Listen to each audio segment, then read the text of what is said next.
Bab 26. Setelah mendengar mengapa saya terus menggendongnya di belakang, wajah Bao Wen yang sudah sedikit memerah berubah menjadi lebih merah, seolah-olah dia telah meminum 2 ons anggur. Melihat ekspresinya, aku menghela nafas lega, yang berarti dia tidak mengenaliku. Aku menyamar dengan baik, jadi sisi Huang San tidak boleh diekspos. Tapi ini juga normal. Di mata mereka, saya adalah seorang konselor yang pengecut, lemah dan tidak sehat. Tidak mungkin saya melakukan hal yang begitu berani. Melihat saya menatapnya, Bao Wen buru-buru menundukkan kepalanya, tetapi segera dia mendapatkan kembali sikap dinginnya yang biasa. Dia membelai rambutnya yang panjang, lalu berdiri perlahan sambil menopang bangku. Setelah berdiri, dia bertanya kepada saya, "Ini adalah kedua kalinya Anda menyelamatkan saya." Saya tidak berpikir itu kebetulan. "Apakah Anda mengenal saya?" Saya harus mengatakan bahwa Bao Wen benar-benar wanita yang cerdas, dan dia adalah juga sangat waspada. Meskipun aku menyelamatkannya seperti seorang pangeran yang menawan, dan dia tampaknya memiliki kasih sayang yang besar padaku, dia tetap menjaga kepalanya tetap jernih. Kupikir jika dia adalah gadis biasa, dia sudah gila sekarang. Saya sudah memikirkan semua alasan di jalan, jadi saya langsung berkata kepada Bao Wen, "Ya, saya tahu Anda. Nama Anda Bao Wen." Bao Wen menatap saya dengan matanya yang besar, dan terus bertanya kepada saya, "Kamu mengikutiku? Apakah kamu dikirim oleh Pamankin untuk melindungiku?" Aku diam-diam menuliskan informasi Bao Wen. Kupikir Pamankin pasti orang yang sangat penting baginya. Saya menggelengkan kepala dan berkata, tidak ada hubungannya dengan orang lain bahwa saya menyelamatkan Anda. Saya hanya melihatnya dan ingin menyelamatkan Anda." Dia terkejut sesaat, dan kemudian menatapku, seolah ingin lihat apakah aku berbohong. Karena saya memakai topeng, saya berani dan tidak menghindari tatapannya. Saya memandangnya dengan mata penuh kasih sayang dan selembut mungkin. Segera dia menghindari tatapanku, dan bertanya dengan sedikit ragu, apakah kamu menyukaiku?" Setelah bertanya, dia memalingkan muka karena malu. Saya harus mengatakan bahwa Bao Wen hampir membuat saya terpesona saat ini. Tetapi ketika saya memikirkan penghinaannya kepada saya kembali normal. Saya menahan emosi saya dan berkata dengan sederhana, "Saya tidak menyukainya, saya baru saja menyelamatkan Anda." Setelah mengatakan ini, saya tiba-tiba memikirkan sang dewi dari topi memuncak. Dia berkata bahwa dia menyelamatkan saya hanya dengan cara. Saya benar-benar tidak menyangka bahwa suatu hari, saya akan dapat mengatakan kata-kata seperti itu kepada Bao Wen. Setelah mendengar apa yang saya katakan, wajah Bao Wen langsung menjadi sedikit jelek. Dia benar-benar malu untuk mengatakan bahwa dia tidak menyukainya begitu saja. Tapi dia dengan cepat mengendalikan emosinya. Saya pikir berkat penyelamatnya, jika itu adalah orang lain, dia mungkin akan memberi pelajaran kepada orang lain. Dia terus menatapku, dan kemudian berkata, "Kamu berbohong padaku. Kamu tidak menyukaiku. Mengapa kamu mengikutiku? Kamu bilang kamu tidak dikirim oleh Pamankin. Apakah kamu memiliki tujuan lain untuk mengikutiku?" Saya langsung berkata, "Saya tidak mengikuti Anda. Alasan mengapa saya menyelamatkan Anda 2 kali adalah karena Huang San. Huang San dan saya memiliki sedikit dendam, dan saya telah mengikutinya baru-baru ini. Jadi kebetulan saya bertemu dia menggertakmu. Jadi aku menyelamatkanmu. Aku merindukanmu." Melihat apa yang kukatakan, Bao Wen benar-benar tidak mengatakan apa-apa. Aku bahkan melihat sedikit kekecewaan di wajahnya. Sepertinya dia benar-benar memiliki kesan yang baik tentang aku. Segera Bao Wen menyadari apa yang saya katakan, dan dia berkata dengan wajah terkejut, "Hah? Ini Huang San. Mengapa saya bingung?" Samar-samar diingat seolah-olah suami saya membuat saya tertegun. Setelah mengucapkan kata suami, Bao Wen buru-buru menjelaskan, Tidak, dia bukan suamiku, dan kamu tidak mengerti setelah mengatakannya. Aku akan menjelaskannya padamu nanti." Bao Wen tidak mengakui bahwa saya adalah suaminya. Secara alami, dia tidak ingin saya tidak memiliki kesempatan, dan ingin saya tahu bahwa dia lajang. Tentu saja, dia melihat saya, tetapi dia tidak yakin bahwa sayalah yang membuatnya tertegun, dan inilah yang ingin saya selesaikan. Jadi saya langsung berkata kepadanya, "Bukan suamimu. Dia bahkan membantumu. Jika bukan dia menjebak Huang San, dan aku tidak punya waktu untuk menyelamatkanmu." Tapi dia dirobohkan oleh Huang San dan terluka. Saya mengatakan ini karena saya ingin mendapatkan sedikit bantuan untuk diri saya sendiri dan membiarkan Bao Wen menyimpan sedikit tempat di hati saya. Saya tidak pernah menyangka bahwa ketika dia mendengar saya, dia langsung mendengus dingin dan berkata, hanya saja pengecut yang menyelamatkan orang Kain Wall.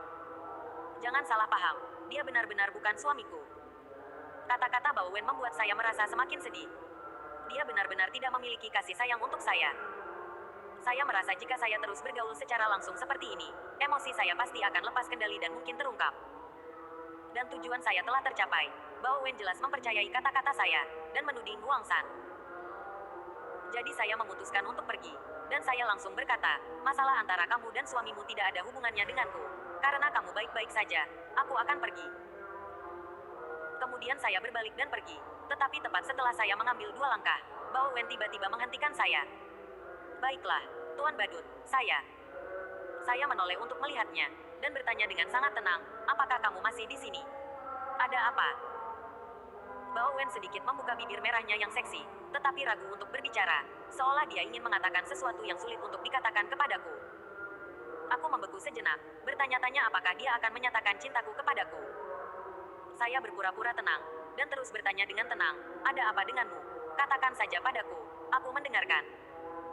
Dia menghela nafas, seolah-olah dia telah membuat keputusan yang sangat sulit. Akhirnya, dia ragu-ragu dan berkata kepadaku, "Yah, aku ingin meminjam sesuatu darimu." Aku ragu sejenak, memikirkan apa yang bisa kupinjamkan kepada Bao Wen. Saya bertanya apa, dan wajahnya yang cantik tiba-tiba memerah, seperti pantat monyet. Dia menundukkan kepalanya dan berkata kepadaku dengan sedikit malu, "Ibuku ingin aku melahirkan cucunya." Aku benar-benar tidak ingin mengandung benih yang tidak berguna itu di rumah.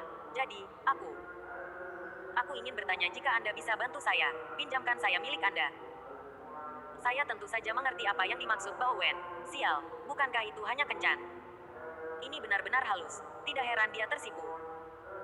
Ketika saya memikirkan betapa kerasnya saya berolahraga akhir-akhir ini dan makan makanan asam dan sehat tepat waktu setiap hari, itu hanya untuk membuat Bao Wen mengandung seorang anak laki-laki. Saya tidak pernah berpikir bahwa dia akan melakukan ini kepada saya pada saat kritis, untuk bersikap baik kepada pria lain. Saya merasa bahwa harga diri saya paling dihina, dan saya hampir melompat karena marah. Pada saat itu, saya benar-benar ingin merobek topeng di wajah saya dan mengatakan kepadanya bahwa pria yang dia inginkan untuk memiliki anak adalah pengecut yang paling dia benci, dan dia akan kehilangan muka. Tapi saya tidak berani melakukan ini. Jika saya melakukan ini, saya akan kehilangan segalanya, dan saya tidak akan mendapatkan apa-apa. Belum lagi, itu juga akan membuat Bao Wen gila, dan membuat saya hidup lebih buruk dari kematian. Saya menahan amarah saya, menoleh ke samping, dan berkata kepadanya, "Maaf, saya tidak bisa membantu. Saya bukan orang seperti itu." Kemudian saya berbalik dan pergi, tetapi amarah di hati saya masih tidak bisa. Jangan ditekan. Jadi saya tidak bisa membantu tetapi menoleh dan berkata dengan dingin padanya, "Bao Wen, saya harap Anda layak diselamatkan. Saya tidak ingin Anda menjadi wanita yang sulit diatur." Setelah saya selesai berbicara, saya menoleh dan kiri. Ketika saya berkata setelah mengucapkan kata-kata ini, saya merasakan nafas keruh yang dalam di dada saya. Saya berjalan jauh dalam satu tarikan napas, dan akhirnya menghilang ke dalam kegelapan. Saya menemukan bahwa saya sangat menyukai identitas ini yang mengenakan topeng badut. Itu membuat saya seperti badut yang menertawakan dunia dan membuat saya bermain dengan dunia sepanjang waktu. Badut, dengan kesenangan katarsis. Tapi aku tidak boleh terobsesi dengan identitas ini. Ada hal yang lebih penting yang menunggu untuk kulakukan. Saya segera memanggil taksi dan bergegas pulang secepatnya. Saya mengganti topeng dan pakaian di tubuh saya dan mengenakan jas saya sendiri. Saya merobek pakaiannya beberapa kali, seolah-olah saya baru saja mengalami pertempuran sengit. Saya ingin Bao Wen sepenuhnya percaya bahwa untuknya, saya telah bertarung dengan Huang San. Tapi menurut saya ini tidak cukup. Bahkan jika Bao Wen bisa ditipu, pada akhirnya akan sulit bagi Huang San untuk menjelaskannya. Jadi pada akhirnya, saya keras hati dan membuat keputusan gila. Saya mengeluarkan belati, dan menusuknya dengan keras di dada kanan saya. Meskipun saya tidak menggunakan banyak kekuatan, ujung pisau yang tajam masih menusuk kulit saya, menyebabkan rasa sakit yang tajam.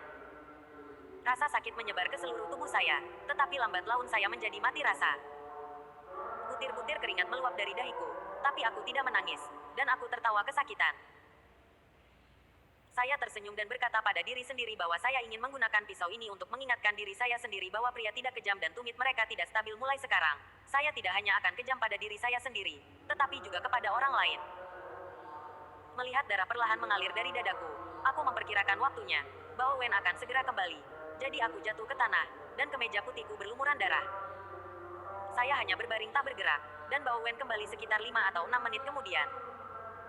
Setelah melihatnya kembali, aku mulai bersenandung pelan kesakitan, seolah-olah aku akan pingsan. Ketika Bao Wen melihat saya tergeletak di tanah, dia langsung membeku, dan langkah kaki berhenti. Saya pikir, Pemandangan di depan saya pasti membuatnya benar-benar percaya apa yang saya katakan ketika saya memakai topeng badut. Saya melawan Huang San untuknya, dan terluka serta tertusuk pisau. Saya dengan rendah hati berpikir, saya sudah seperti ini. Dia, Bao Wen, harus memperlakukan saya lebih baik, bukan? Segera, Bao Wen mendatangi saya. Saya menunggu dia menarik saya dan mengucapkan terima kasih.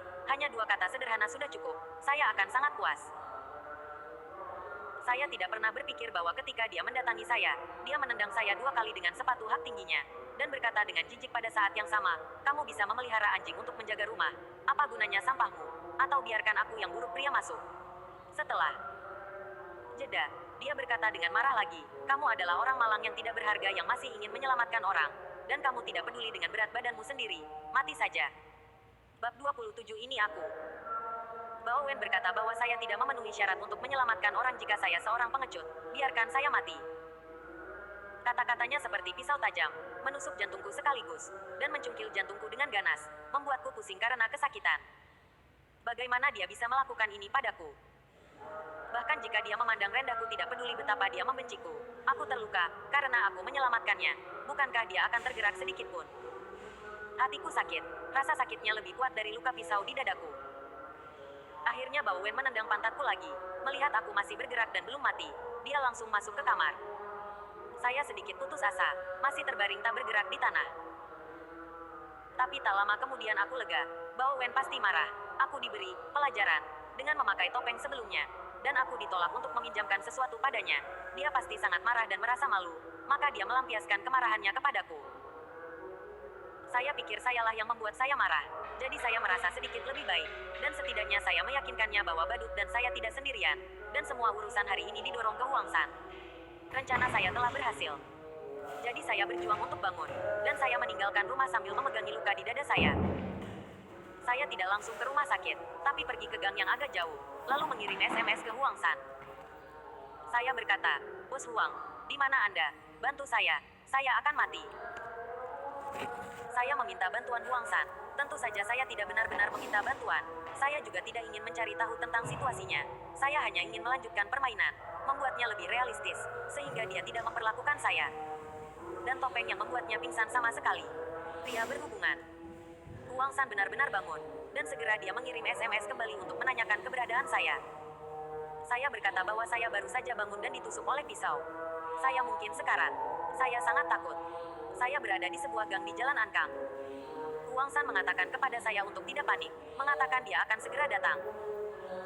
Saya tahu bahwa dia datang menemui saya dengan sangat aktif, tidak terlalu mengkhawatirkan saya, tetapi hanya ingin membereskan semuanya.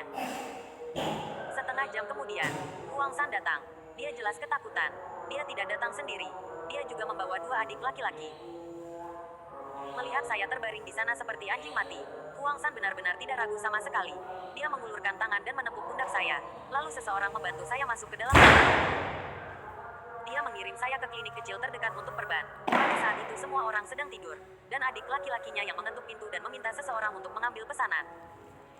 Saya pikir orang-orang ini sangat mendominasi, mirip dengan gangster di TV. Sepertinya mereka tidak suka pergi ke rumah sakit biasa ketika mereka terluka. Saya pikir Huang San yang takut semuanya akan menjadi besar. Bao Wen menelepon polisi atau semacamnya, jadi dia tidak pergi ke rumah sakit biasa. Setelah perban selesai, Huang San mengetik untuk menanyakan apa yang terjadi, siapa yang menyakitiku, dan siapa juga yang merusak urusannya.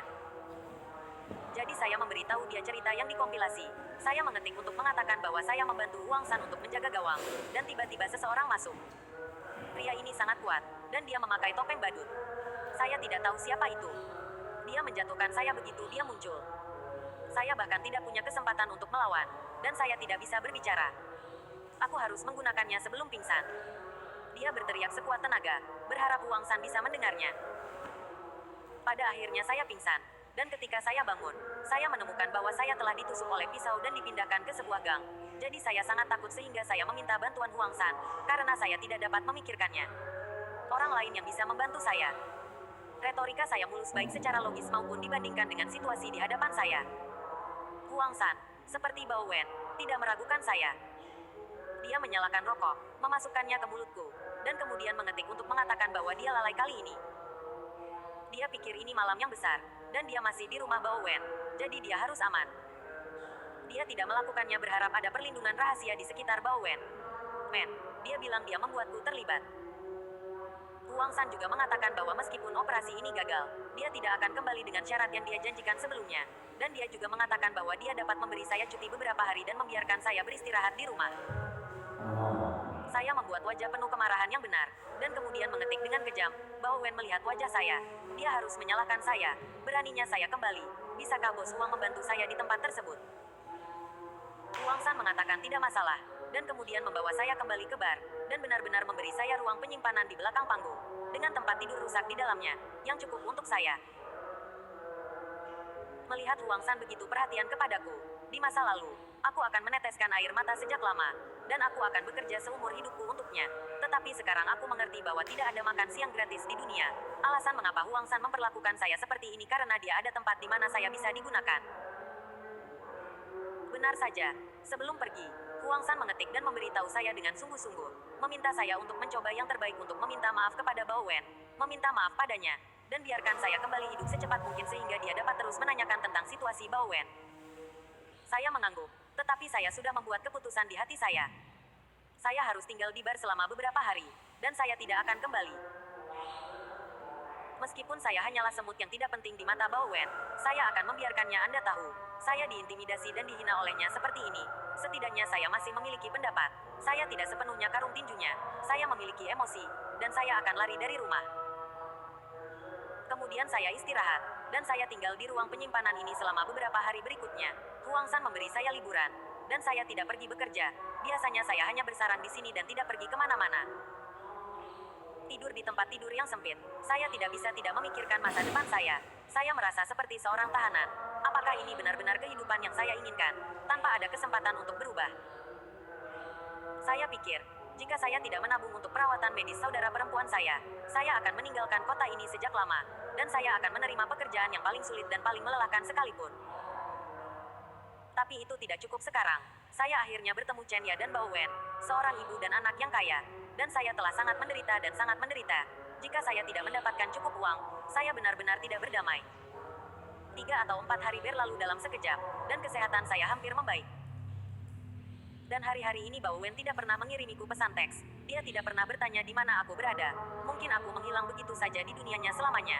Dia tidak akan peduli sedikit pun, kan? Tapi yang membingungkan saya adalah, bagaimana dia menjelaskan kepada Chen Ya? Mungkinkah dia sudah menemukan pria lain untuk memiliki anak?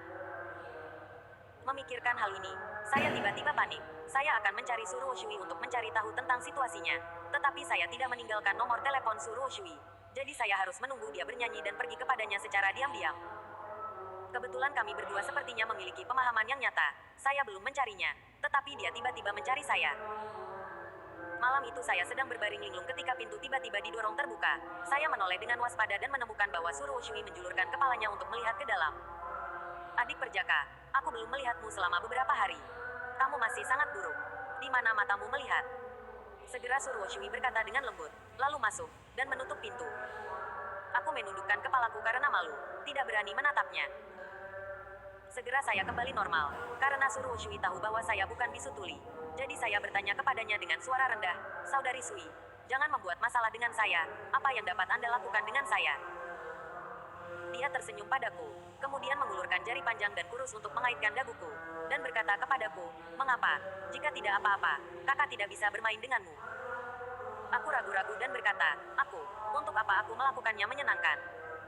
Nah, kakakku tidak akan menggodamu lagi. Aku di sini hari ini untuk memberitahumu sesuatu. Saya buru-buru bertanya padanya ada apa, dan dia sedikit marah dan berkata kepada saya dengan nada cemburu, apa yang bisa terjadi? Itu bukan karena kamu, saudara. Karena kamu telah membuat Wen-Wen terpesona, sekarang Wen-Wen aku jarang melakukannya. Itu dengan kakakku lagi, dan aku merasa tidak enak untuk adikku. Aku sangat malu dengan Suruo Shui, tetapi emosi aneh muncul di hatiku. Saya menenangkan diri dan bertanya kepadanya, Saudari Sui, jangan menggoda saya. Ada apa? Katakan cepat. Huang San mungkin akan datang nanti. Suruo Shui terus tersenyum dan berkata kepada saya, Wen-Wen baru-baru ini saya memiliki kasih sayang untuk seorang pria. Dia adalah penyelamatnya, pahlawannya. Karena dia, hubungan kami berdua menjadi lebih dingin. Hatiku tiba-tiba tegang, tanpa diduga Bao Wen sebenarnya memikirkan, aku, si badut. Saya pura-pura terkejut dan bertanya kepada Suruo Shui. Hah? Siapa itu? Mengapa Anda memberitahu saya ini? Saya bukan suami kandungnya. Bahkan jika dia benar-benar menyukai pria lain, saya tidak peduli. Dia tidak peduli sama sekali. Lihat saja aku. Tanpa diduga, tepat setelah aku selesai berbicara, Suruo Shui tiba-tiba meletakkan kepalanya di wajahku, meniupku dengan ringan, dan berkata, pahlawan itu adalah kamu. Bab 28. Suruo Shui berkata bahwa pahlawannya adalah saya, dan saya lengah, saya terungkap. Tapi saya bereaksi sangat cepat, saya hanya melirik Suruo Shui, dan saya melihat sedikit godaan di matanya yang besar dan berair. Dia meledakkan saya. Dia seharusnya menebak bahwa akulah yang menyelamatkan Bao Wen berdasarkan kemampuanku berbicara dan fakta bahwa aku mudah dijangkau oleh Bao Wen. Meskipun Suruo Shui dan saya telah, jujur, saya tetap tidak mau mengakui identitas ini. Salah satu alasannya adalah saya menyukai identitas yang sepi dan misterius itu, dan saya tidak ingin membaginya dengan orang luar. Terlebih lagi, Suruo Shui dan saya bukanlah teman sejati, saya tidak bisa mengakuinya secara pribadi. Jika Bao Wen, terutama Huang San, mengetahuinya, saya tidak akan bisa makan dan pergi. Jadi saya segera menggelengkan kepala dan berkata kepadanya, Saudari Sui, apa yang kamu bicarakan? Saya tidak mengerti. Pahlawan macam apa saya ini? Dia terkikik dan menatap saya tanpa berkedip. Gelisah. Benarkah kamu yang menyelamatkan Wen Wen? Suruo Shui bertanya padaku dengan senyum main-main. Saya pura-pura terkejut dan menjawab, saya menyelamatkannya. Apakah dia membutuhkan saya untuk menyelamatkannya? Jangan katakan bahwa saya tidak memiliki kemampuan itu. Bahkan jika saya melakukannya, saya mungkin tidak akan menyelamatkannya. Saya hanya seekor anjing di matanya. Suruo Shui Kuci tertawa, dan bertanya kepadaku, benarkah? Kamu tidak berbohong pada kakakku. Aku berkata tentu saja tidak ada yang perlu dibohongi. Kemudian dia menepuk wajahku dengan tangannya dan berkata, oke, tidak apa-apa jika bukan kamu, aku akan cemburu. Jika adik laki-laki favorit adikku menjadi pahlawan wanita lain, adikku akan merasa sangat buruk ah. Aku terbatuk ringan untuk menghilangkan rasa malu, dan kemudian tidak bisa menahan diri untuk bertanya padanya, Saudari Sui, aku benar-benar ingin bertanya padamu, tapi aku tidak berani. Aku bertanya, jangan marah, oke. Dia bertanya padaku untuk bertanya, jadi saya bertanya dengan nakal, Saudari Sui, apakah Anda benar-benar menyukai Bao Wen? Lalu bagaimana perasaan Anda tentang pria? Dia tiba-tiba mendongak dan memalingkan muka, seolah dia tidak ingin aku melihat kemurungan di matanya. Dia sepertinya bergumam pada dirinya sendiri, ya, ada terlalu banyak intrik dan tipu daya antara orang-orang di dunia ini, dan bahkan hubungan antara pria dan wanita tidak lagi murni. Tapi Wen Wen memperlakukan saya dengan tulus, dan dia bisa memberi saya perasaan keamanan. Mengapa saya tidak menyukainya? Saya terdiam, dan tiba-tiba merasa bahwa hubungan antara wanita tidak seburuk yang saya bayangkan. Dan jika Bao Wen bukan istri saya mungkin dapat menerima ini. Saat aku sedang memikirkannya, Suruo Shui tiba-tiba mendorongku dan berkata, namun, jika kamu bersedia bersaing dengan Wen Wen, adik perjaka, aku mungkin akan memilihmu, saudari. Aku membuka mulut sedikit, merasa senang sekaligus senang. Malu. Kamu, Saudari Sui, berhenti menggodaku. Cepatlah, cepat bangun. Aku mendorongnya dengan ringan karena malu, dan berkata pada saat yang bersamaan. Dia baru saja menyebutku pengecut, lalu berdiri tegak. Setelah bangun, Suruo Shui mengedipkan matanya yang besar ke arahku, dan tiba-tiba berkata kepadaku, adik perjaka, sebenarnya, adikku datang menemuimu hari ini, dan aku punya sesuatu yang penting untuk diberitahukan padamu. Aku langsung menjadi gugup, sibuk. Tanya dia ada apa? Dia menoleh dan melihat sekeliling, dan dia bisa melihat bahwa semuanya tidak sederhana, dan kemudian dia berbisik kepadaku, setelah pertunjukan malam ini, sekelompok orang akan datang dan menghancurkan tempat ini, hati-hati, jangan terlibat. Lalu mereka adalah sekelompok orang yang kejam, jangan sampai terluka karena kesalahan, adik perempuanku tidak ingin adik laki-lakiku terluka lagi. Aku membuka mulut karena terkejut dan mau tidak mau bertanya siapa dia. Suruo Shui tersenyum padaku, dan dengan cepat berkedip lagi. Aku mengerti apa yang dia maksud, dan dia tidak mau memberitahuku. Tapi saya sudah menebak bahwa pasti orang yang menelepon Bao Wen. Kalau tidak, Suruo Shui tidak akan tahu. Tampaknya kedamaian hari ini hanyalah kesabaran Bao Wen. Dia ingin membuat Huang San menganggapnya enteng, lalu membalas dengan ganas. Dan ini membuat saya semakin penasaran dengan identitas Bao Wen. Dia jelas bukan pramugari biasa. Jika tidak, dia mungkin perlu mengatur agen yang menyamar di sisinya. Dan dia juga memiliki kemampuan untuk memanggil seseorang untuk menghancurkan tempat Huang San, yang mana orang biasa tidak bisa melakukannya. Setelah selesai berbicara, Suruo Shui menginjak sepatu hak tingginya dan pergi. Saya harus mengatakan bahwa Suruh Shui telah membuat hati saya sedikit berantakan. Meskipun saya tidak menyukainya, saya sedikit terobsesi dengan baunya, temperamen dan pesonanya. Saya menemukan bahwa saya menikmati waktu bersamanya. Meskipun canggung, tapi sangat santai, mungkin karena di depannya, saya bisa menjadi orang normal dan bisa berbicara. Dalam sekejap, waktu menunjukkan pukul 2 pagi, dan anggur hampir habis. Saya tidak pergi kemanapun selama periode itu, dan saya tidak memberitahu kabar bahwa tempat itu akan dihancurkan. Tetapi ketika saya akan pulang kerja, saya masih tidak bisa membantu tetapi pergi mencari Lin Qiang. Bagaimanapun, dia adalah seorang penjaga keamanan. Saya takut ada yang tidak beres ketika dia bergabung dalam pertempuran, jadi saya harus melakukannya, ingatkan dia. Adapun Lin Qiang, meskipun dia belum menganggapku sebagai teman, sejak dia membantuku mengalahkan Zhang Hao terakhir kali, aku menganggapnya sebagai teman dari lubuk hatiku. Dingin, tapi sebenarnya cukup bagus. Setelah Lin Qiang mendengar berita itu, dia tidak banyak bereaksi. Dia hanya mengatakan kepada saya bahwa dia hanya seorang penjaga keamanan kecil dan tidak bisa mengatur begitu banyak. Mungkin karena pengingat saya yang baik hati, yang memberinya sedikit bantuan. Lin Qiang mengucapkan sepatah kata kepada saya, dan dia mengetik kepada saya dan berkata, saya tahu Anda adalah orang yang jujur. Seseorang memberitahu Anda sesuatu yang membuat Anda ingin berteman aku. Ada beberapa perairan yang orang kecil seperti Anda tidak bisa berenang, jadi sebaiknya Anda melakukannya sendiri. Saya mengetik kembali, Saudara Qiang, saya sangat mengagumi Anda sebagai pribadi. Saya pikir Anda memiliki rasa keadilan. Terima kasih telah membantu saya melampiaskan amarah saya terakhir kali, tidak lebih. Lin Qiang tidak mengatakan apa-apa lagi, jadi saya pergi dan kembali ke ruang penyimpanan saya. Pukul 3 pagi, venue bubar dan semua orang pergi, hanya staf yang masih bersih-bersih. Tiba-tiba terdengar deru beberapa mesin di pintu, seolah-olah beberapa truk besar sedang melaju. Saya segera datang ke pintu dengan tenang, dan segera saya melihat sekelompok orang berkulit gelap bergegas masuk dari luar bar.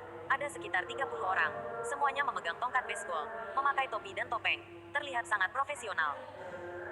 Setelah memasukkan arak, pemimpin mereka berteriak untuk mengosongkan ruangan, lalu mereka menutup pintu. Yang mengejutkan saya, mereka mulai menghancurkan tanpa mengucapkan sepatah kata pun, menari dengan tongkat baseball di tangannya, menghancurkan barang saat dia melihatnya.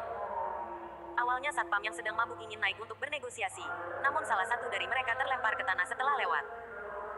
Pemimpin juga mengatakan bahwa mereka hanya menghancurkan, tetapi jika seseorang menghentikannya, mereka akan menghancurkannya bersama. Pada akhirnya, staf anggur mundur ke sudut, menyaksikan tanpa daya saat fasilitas di anggur dihancurkan menjadi berantakan, terutama minuman di konter, yang semuanya hancur, dan anggur dipenuhi dengan bau yang kuat. Alkohol. Melihat adegan gila ini, saya benar-benar ketakutan. Tubuh saya tidak bisa menahan gemetar. Setengah panik dan setengah bersemangat. Saya merasa adegan ini sangat mengasyikkan, dan ada semburat kesenangan membalas dendam terhadap Huang San. Tapi saya sangat khawatir. Anggurnya harus dihancurkan seperti ini. Kerugiannya pasti besar. Apakah Huang San akan berhenti dan mempengaruhi pekerjaan saya? Tepat ketika saya memikirkannya, kelompok orang yang menghancurkan tiba-tiba terbagi menjadi 2 kelompok, dan satu kelompok bergegas ke atas. Saya tidak berpikir postur mereka tampaknya akan terus menghancurkan. Saya pikir mungkin mereka sedang mencari Huang San. Bao Wen pasti akan memanfaatkan tindakan ini untuk membuat Huang San terlihat baik, tetapi Huang San pasti tidak ada di kantor.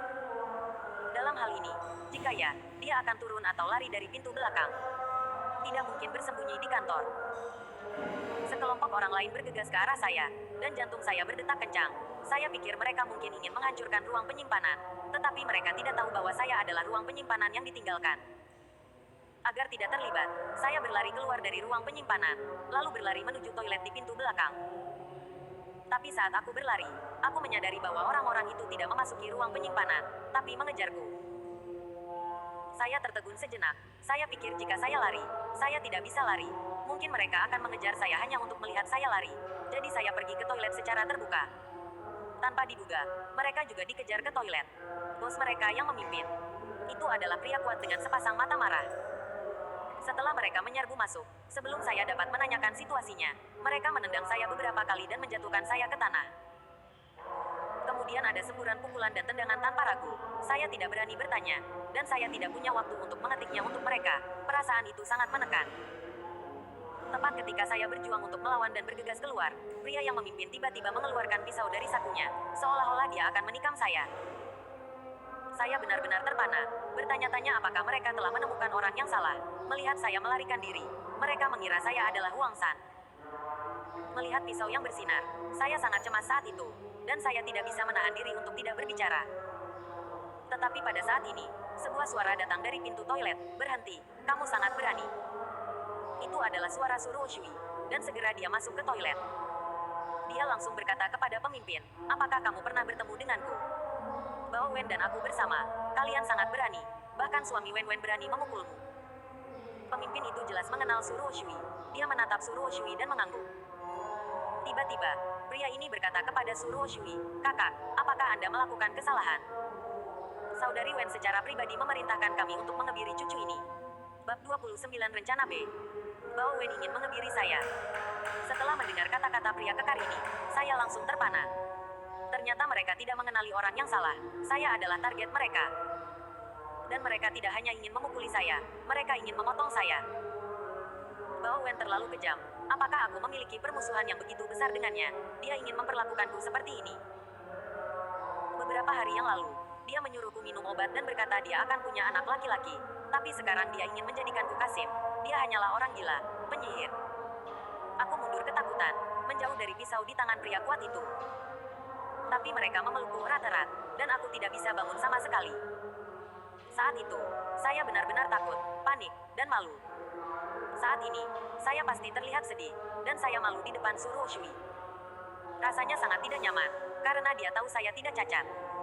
Tapi aku harus melihatnya untuk meminta bantuan. Dia adalah pukulan terakhirku. Saya sangat tersentuh oleh Suruo Shui. Dia tidak bermaksud meninggalkan saya. Dia hanya berkata, kamu membuat kesalahan. Wen meminta saya untuk membawanya pergi. Setelah berbicara, Suruo Shui langsung mendatangi saya, mengulurkan tangan ketarik aku. Tapi pria kekar itu tidak memberinya kesempatan. Dia mengambil langkah ke samping, berdiri di depanku, dan berkata, cantik, jangan mempersulitku. Suruo Shui mendorong ke arah pria kekar itu. Di pada saat yang sama, dia berkata, minggir, kamu akan menyesal jika kamu berani menyentuhnya. Wen tidak akan membiarkanmu. Setelah selesai berbicara, Suruo Shui dengan paksa menarikku. Dan pria kekar ini sepertinya merasa bahwa dia diprovokasi. Dia mengulurkan tangan dan mendorong Suruo Shui, menyebabkan Suruo Shui terhuyung-huyung dan hampir jatuh ke tanah. Melihat pemandangan ini, hatiku terasa kejam. Aku mengepalkan tinjuku sedikit dan mengamati situasi di lapangan. Jika mereka berani menyerang Suruo Shui lagi, aku akan mempertaruhkan nyawaku. Lagi pula, Suruo Shui melindungiku. Ayo jantan. Tapi Suruo Shui tidak memaksanya lagi. Dia hanya mengeluarkan ponselnya dan berkata dengan dingin kepada pria kekar itu, kamu luar biasa. Kamu berani memukulku. Kurasa kamu tidak tahu hubungan antara aku dan Wen. Kamu tunggu. Setelah berbicara, Suruo Shui memberi isyarat untuk menelepon. Pria kekar itu merasa sedikit menyesal, dan buru-buru berkata, kakak, mari kita bicarakan. Aku tidak bermaksud menyerangmu. Jangan ganggu aku. Jika kamu tidak ingin menjadi besar, biarkan aku akan membawanya pergi. Suruo Shui menunjuk ke arahku dan berkata langsung. Tekadnya sedikit menyentuhku.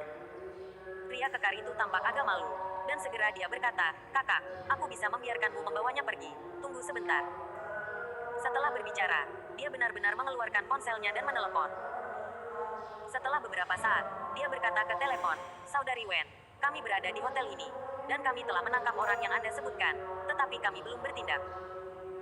Sekarang teman Anda telah muncul, dan dia berkata bahwa dia akan mengambil dia pergi, dan dia masih di sana. Itukah maksudmu? Begitu. Mendengar ini, aku menjadi gugup, berpikir bahwa pria ini benar-benar setia. Jika dia melakukan ini, bukan hanya aku, tetapi bahkan Suruo Shui pun dalam bahaya. Tapi Suruo Shui meraih teleponnya. Langsung berkata kepada Bao Wen, orang sembrono macam apa yang kamu panggil? Mereka benar-benar memukuli saya. Setelah selesai berbicara, Suruo Shui menyalakan speakerphone, dan kemudian suara marah Bao Wen datang dari telepon. Apa? Mereka makan hati beruang dan empedu macan. Tutul, apakah mereka ingin mati? Maksudnya, karena dia ingin memaksa pria kekar dan yang lainnya. Tanpa diduga, sebelum dia sempat menutup telepon, suara Bao Wen segera terdengar lagi. Tapi jangan khawatir tentang Chen Ming, aku harus menjadikannya Kasim hari ini. Ketika kata-kata Bao Wen keluar, Suruo Shui tidak bisa tutup telepon, karena orang kuat dan mereka tidak akan berhenti. Suruo Shui mengerutkan kening, tetapi dia masih berkata kepada Bao Wen, ini tidak baik, bagaimanapun juga dia adalah suamimu. Bao Wen berkata langsung, Xiao Sui, ada apa denganmu? Mengapa kamu tiba-tiba menjagaku? Bicara tentang hal yang tidak berguna itu. Saya tidak punya waktu lagi. Hari ini adalah kesempatan yang baik. Saya dapat menunda dia untuk waktu yang lama. Kalau tidak saya tidak bisa menjelaskan kepada ibu saya. Jadi saya takut akan hal ini. Mungkin itu batas waktu yang disepakati antara ibu dan putrinya telah tiba. Tapi dia terlalu kejam. Hanya karena ini, apakah dia akan menghancurkan hidupku? Suruh Shui berkata langsung. Wen, tidak. Hari ini aku harus menjaga nama Chen. Bao Wen berkata dengan sedikit marah. Xiao Sui, kamu salah minum obat. Kembalilah padaku. Tidak akan bertemu denganmu lagi, kata Suruh Shui dengan tegas. Kalimat ini meledak seperti bom, menghancurkan hatiku dan meluluhkannya. Aku benar-benar tidak pernah menyangka dia akan bertengkar dengan Bao Wen karena aku. Bao Wen sangat marah, tetapi dia sangat menyukai Suruh Shui. Setelah hening sejenak, dia bertanya, beri aku alasan, kenapa? Bao Wen berkompromi, dan dia berkata, oke, berikan telepon kepada orang itu. Suruh Shui menyerahkan telepon kepada pria kekar itu. Setelah pria itu menjawab telepon dan mengucapkan beberapa patah kata, dia membawa pria itu pergi. Dia melirik saya dan Suruh Shui dengan serius. Setelah mereka pergi, saya hanya berdiri kaget. Saya buru-buru berkata kepada Suruh Shui, Saudari Sui, Saya minta maaf. Saya telah merepotkan Anda. Apa yang harus saya lakukan sekarang? Jika saya kembali, Bao Wen akan berurusan dengan Anda. Suruh Shui tenang. Dia terkikik. Bergegas aku berkata, apa yang bisa kita lakukan? Banyak hal telah terjadi. Masalahnya adalah saudara perempuan dan laki-laki kita akan kawin lari. Aku menundukkan kepalaku karena malu. Dan dia tersenyum dan berkata, kenapa? Anakku kakak tergerak oleh adikku. Aku ingin mati dengan tubuhku. Punya janji. Hei, mau ketemu adikku di toilet pria. Aku menatapnya, dan berkata dengan sedikit malu, Kakak Sui, sudah kali ini. Jadi jangan menggodaku. Apa yang bisa kamu lakukan sekarang? Dengan karakter Bao Wen, dia pasti tidak akan membiarkanmu pergi. Suruh Shui datang, menepukku dengan ringan, dan berkata, adik perawan, jangan khawatir. Tentu saja aku punya cara sendiri. Pergi, pulang.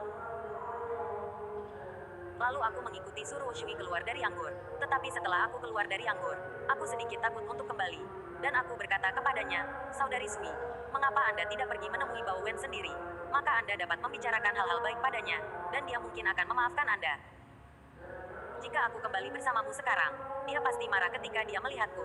Tapi jangan menyakitimu lagi, memukulmu atau semacamnya. Suruh Shui memelototiku, bertanya apa yang aku takutkan, dan berkata bahwa dia akan melakukannya. Dukung saya. Setelah selesai berbicara, dia meletakkan mulutnya di sebelah telingaku, dan berbisik kepadaku, dan pikirkanlah, hanya kita bertiga di villa yang begitu besar, bersama-sama. Aku menemukan bahwa Suruh Shui suka bercanda denganku seperti ini, lalu melihat penampilanku yang tersipu, dan tersenyum bahagia. Saya tidak tahu harus berkata apa, saya masih ragu-ragu, dan saya tidak tahu mengapa saya sangat takut pada Bao Wen. Saya merasa seperti memiliki bayangan psikologis. Pada saat ini, Suruh Shui tiba-tiba berkata kepada saya, adik perawan, jika kamu tidak kembali, kamu akan menyesalinya. Hari ini adalah masa ovulasi Wen. Ini adalah kesempatan bagus bagimu untuk berada di posisi teratas. Setelah selesai berbicara, Suruh Shui baru saja masuk ke Mazda Engkor sendirian.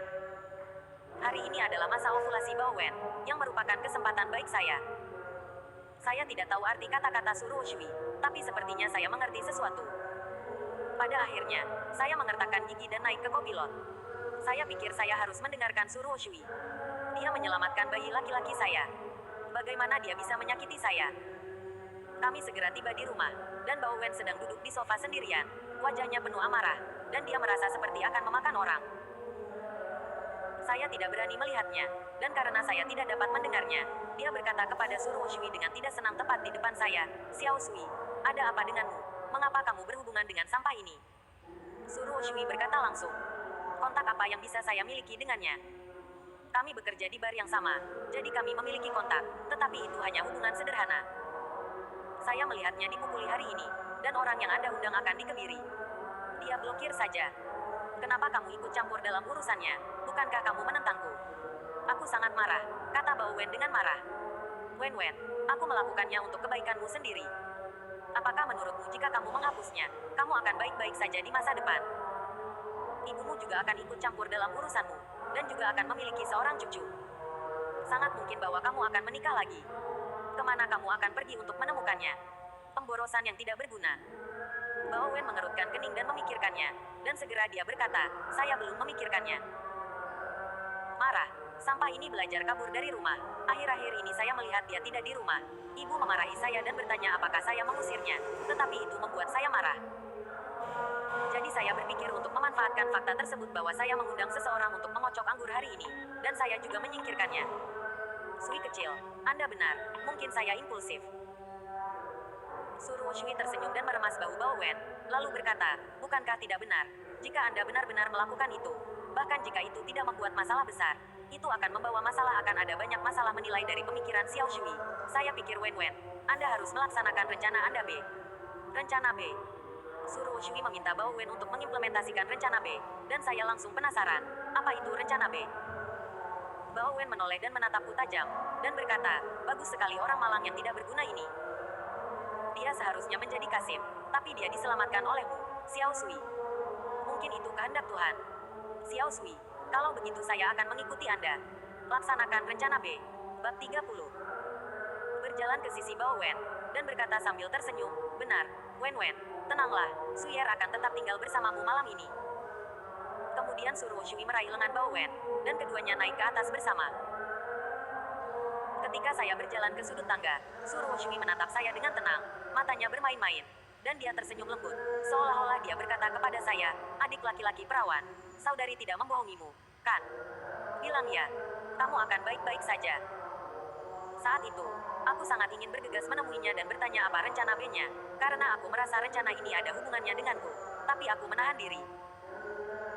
Saya pikir, bagaimanapun, kami berada di gedung yang sama, dan Suruh Shui dan saya dianggap sebagai kelompok sekarang, jadi saya harus memiliki kesempatan untuk meminta klarifikasi. Jadi saya tidur di lantai bawah agar tidak menimbulkan masalah yang tidak perlu. Saya tidak naik ke atas untuk menguping malam ini, karena saya pikir jika sesuatu terjadi, Suruh Shui akan memberitahu saya dengan tenang. Ketika saya bangun keesokan harinya, hari sudah siang, saya pertama kali mendengarkan situasi di lantai bawah, dan ternyata tidak ada pergerakan di lantai atas. Saya tiba-tiba sangat bersemangat dan berpikir untuk memasak makanan enak untuk kedua wanita ini. Dalam nama, saya meminta maaf kepada Bao Wen dan meredakan hubungan kami. Secara rahasia, saya juga berterima kasih kepada Suruh Shui karena telah merawat saya. Jadi saya keluar untuk membeli makanan, tetapi ketika saya pulang, saya menemukan bahwa dia belum pindah. Jadi saya naik ke atas untuk memeriksa, hanya untuk mengetahui bahwa dia sudah pergi. Saya sedikit kecewa, jadi saya memasak dan makan sendiri. Tepat setelah makan malam, Bao Wen kembali dengan seorang wanita di sisinya. Wanita ini bukan Suruh Shui, yang membuatku sedikit bingung. Mungkinkah karena pertengkaranku mereka putus? Dan ketika saya melihat wajah wanita ini, saya benar-benar terkejut. Mulut saya terbuka lebar ketakutan, dan saya tidak dapat berbicara untuk waktu yang lama. Saya sebenarnya mengenal wanita ini, seusia saya, dari kampung halaman saya, di desa yang sama dengan saya, tetapi keluarganya adalah petani besar dan cukup kaya.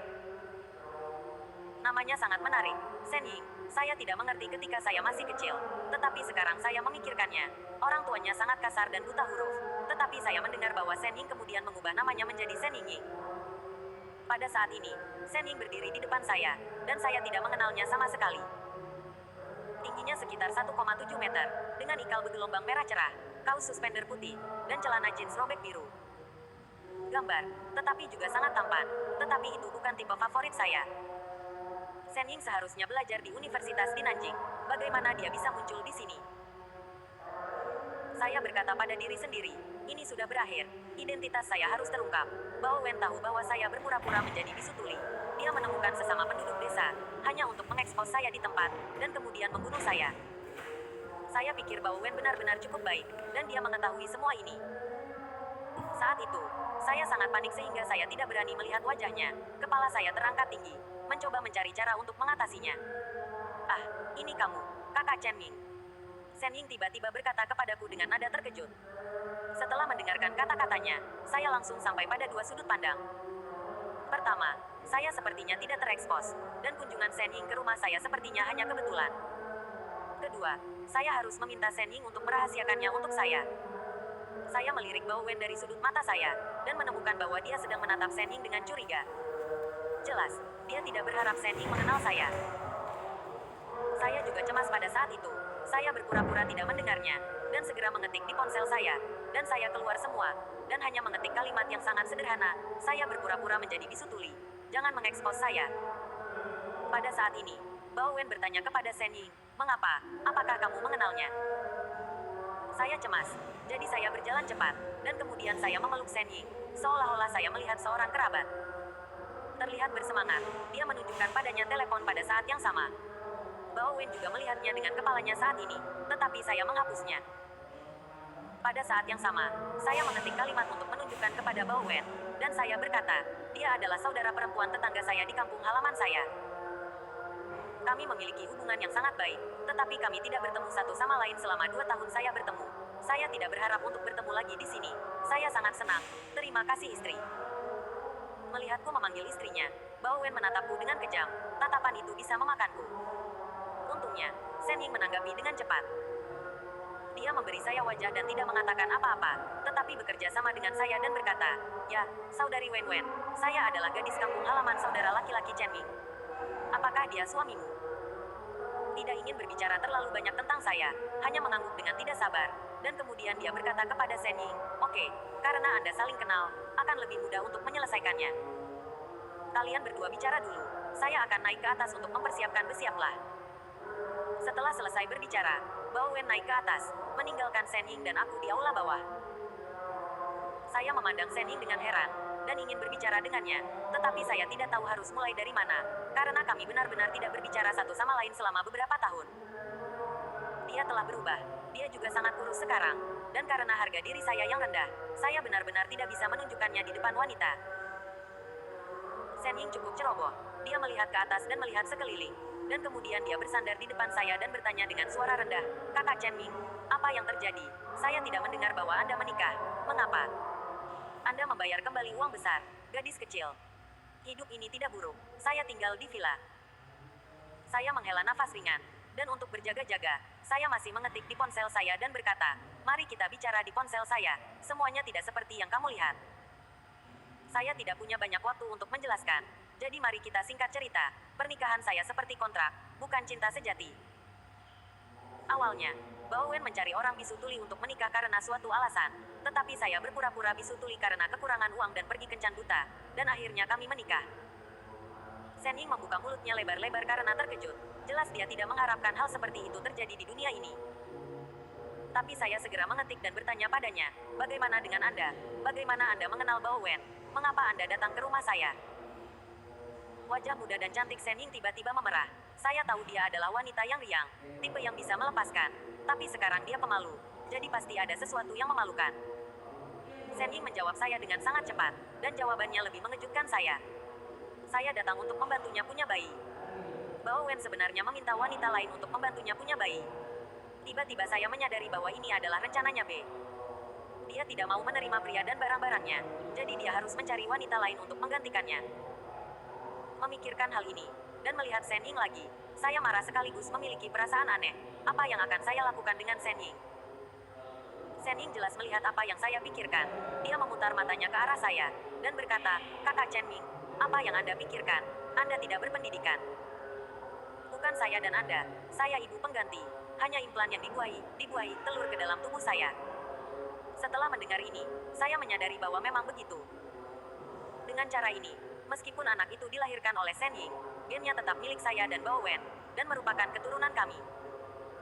Dalam hal ini, Chen Ya harus bisa menerimanya, dan itu bisa dianggap sebagai pemberian Bao Wen penjelasan Chen Ya.